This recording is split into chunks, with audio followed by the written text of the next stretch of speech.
If you're an entrepreneur, I'm sure you can relate to the fact that you can't remember the last time that you worked only 9 to 5. I mean, that's so true. We only have so many hours in a day, and especially if we're starting our own business.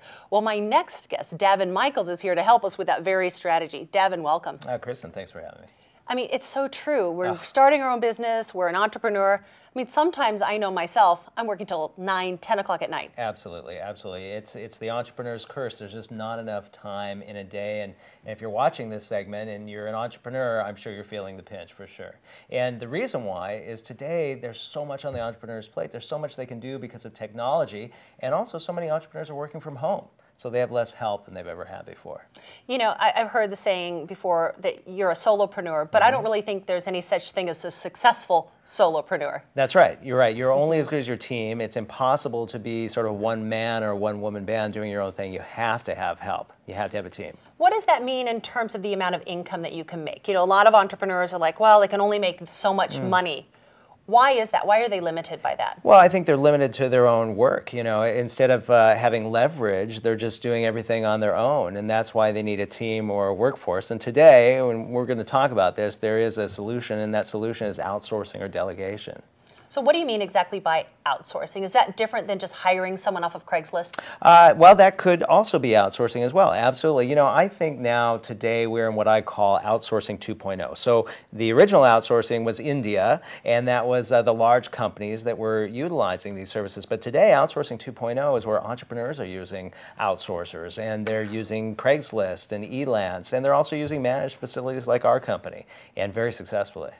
One of the things that I know myself as an entrepreneur is that when I try to do everything in my business, and I'll use the example of websites, you know, I'm not a great programmer. That's not my zone of genius. Sure, right. But I spent about 9 weeks inside my business trying to build a website Yes, until I finally said, this is costing me more money than it would cost to just outsource it. Oh, absolutely. I mean, let's face it, you're not a web designer, and if you were going to hire a web designer, would you hire somebody with 9 weeks of experience? Of course not, absolutely. Now, I do believe that we can sometimes outsource, you know, too much initially, and I guess what I'm getting at is that it's good for you to have a cursory overview of what needs to happen. I find that a lot of entrepreneurs turn a blind eye to what they need to know. So it's important that they understand the nuances, but then they outsource it to somebody else so that they have leverage. Really, the entrepreneur today, a business owner, should be focused on the IGAs in their business, their income generating activities, the things that actually generate them business generate money in their business for them, and then everything else should be outsourced or delegated. So as an entrepreneur or someone who's starting a business, how do we know which task we should do ourselves and which task we should assign someone to help us with? Great question. Well, in my new book that is actually coming out right now, it's called Outsource Smart, I actually cover this.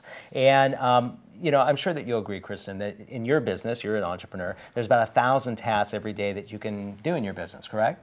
Yeah, absolutely. Okay. I just want to look at this cover. Yeah, very absolutely. bright, yes, shiny indeed. book. But there's only a small handful that actually create immediate bottom line results in your business, and that's what I call income generating activities. So I always tell people, if you're taking a look and trying to figure out what you want to be outsourcing, take a blank sheet of paper, put a line down in the middle. On the left-hand side, put all the tasks in your business. On the right-hand side, put the income generating activities, the things that create immediate bottom line results in your business. Then circle everything that could be outsourced or delegated.